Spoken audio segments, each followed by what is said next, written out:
നമസ്കാരം. മലയാളി വാർത്തയിലേക്ക് സ്വാഗതം. തുടർച്ചയായി അമേരിക്കയെ ദുരന്തങ്ങൾ വേട്ടയാടുകയാണ്. 2 ചുഴലിക്കാറ്റുകൾ വമ്പൻ നഗരങ്ങളെ തൂത്തെറിഞ്ഞു. വലിയ നാശനഷ്ടങ്ങളുണ്ടായി. പിന്നാലെ കാട്ടുതീ. സർവ്വതും കാട്ടുതീ വിഴുങ്ങി. ജനങ്ങൾക്കെല്ലാം നഷ്ടപ്പെട്ട് പലായനം ചെയ്യേണ്ടി വന്നു. എന്നാൽ ഇക്കണ്ടതൊന്നുമല്ല ഇനി ഉണ്ടാകാൻ പോകുന്ന ദുരന്തം. അത് തടുക്കാൻ ആർക്കും കഴിയില്ല എന്നാണ് പ്രവചനം. യുഎസിനെ വിഴുങ്ങാൻ പോകുന്നത് ജലബോംബാണ് എന്ന റിപ്പോർട്ടുകൾ പുറത്തുവരുന്നു. അമേരിക്കയിലെ ലൂസിയാനയിലെ ന്യൂ ഓർലിയൻസ്, ടെക്സാസിലെ ഗാൽവസ്റ്റൺ, ഫ്ലോറിഡയിലെ എവർഗ്ലാഡ്സ് എന്നീ പ്രദേശങ്ങളെയും സമുദ്രജലം വിഴുങ്ങും എന്ന മുന്നറിയിപ്പ് പുറത്തുവരുന്നു. ആഗോള താപനത്തിന്റെ ഭാഗമായി സമുദ്രനിരപ്പ് ഉയരുന്ന സാഹചര്യത്തിൽ അടുത്ത 75 വർഷത്തിനുള്ളിൽ ലോകത്തെ പല പ്രമുഖ നഗരങ്ങളും വെള്ളത്തിനടിയിലാകും എന്ന മുന്നറിയിപ്പാണ് വന്നിരിക്കുന്നത്. സിംഗപ്പൂരിലെ നാൻയാങ് ടെക്നോളജിക്കൽ യൂണിവേഴ്സിറ്റിയിലെ ഗവേഷകരാണ് ഇക്കാര്യത്തിൽ അറിയിപ്പ് നൽകിയിരിക്കുന്നത്. ആഗോള തലത്തിൽ തന്നെ സമുദ്രനിരപ്പ് 6.2 അടി വരെ ഉയരുമെന്നാണ് ഇവർ ചൂണ്ടിക്കാട്ടുന്നത്.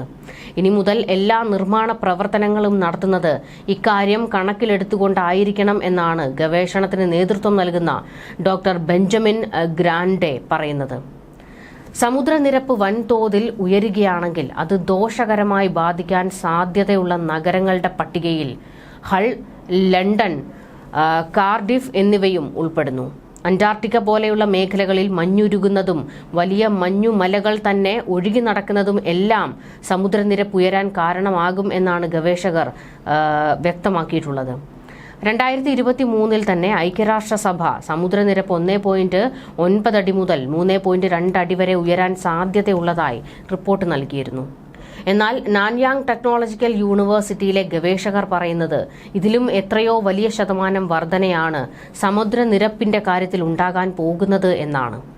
വിദഗ്ധരുടെ അഭിപ്രായങ്ങളും സ്റ്റാറ്റിക്സും എല്ലാം കൂട്ടിച്ചേർത്താണ് അവർ പുതിയ വിവരം നൽകുന്നത്.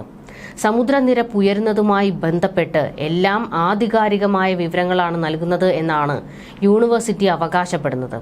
സമുദ്രനിരപ്പ് 6.2 അടി വരെ ഉയരുകയാണെങ്കിൽ ലോകത്തെ വൻ നഗരങ്ങൾ മാത്രമല്ല പല ചെറുപട്ടണങ്ങൾ പോലും മുങ്ങിപ്പോകുമെന്നാണ് ഗവേഷകരുടെ മുന്നറിയിപ്പ്. തീരദേശവുമായി ഏറ്റവും ചേർന്ന് കിടക്കുന്ന മേഖലകളെ ആയിരിക്കും ഈ പ്രതിഭാസം ദോഷകരമായി ബാധിക്കുന്നത്. ഇംഗ്ലണ്ടിലെ കിഴക്കൻ തീരങ്ങളിലെ നഗരങ്ങളെയാണ് ഇത് ഏറ്റവും രൂക്ഷമായി ബാധിക്കുക. ഹൾ പോലെയുള്ള നഗരങ്ങൾ പൂർണ്ണമായി വെള്ളത്തിൽ മുങ്ങിപ്പോകാൻ സാധ്യതയുള്ളതായി പഠനം പറയുന്നു.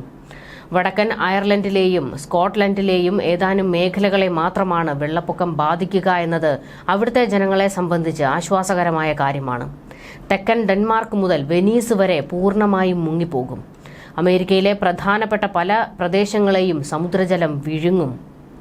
സമുദ്രത്തിലെ ജലനിരപ്പ് ഉയരുന്നതിനും കാലാവസ്ഥാ വ്യതിയാനത്തിനും മൊത്തത്തിലുള്ള പരിഹാരം ഹരിതഗൃഹവാതകങ്ങളുടെ ഉദ്ഗമനം ഗണ്യമായി കുറയ്ക്കുക എന്നത് മാത്രമാണ് എന്ന് ശാസ്ത്രജ്ഞർ പറയുന്നു.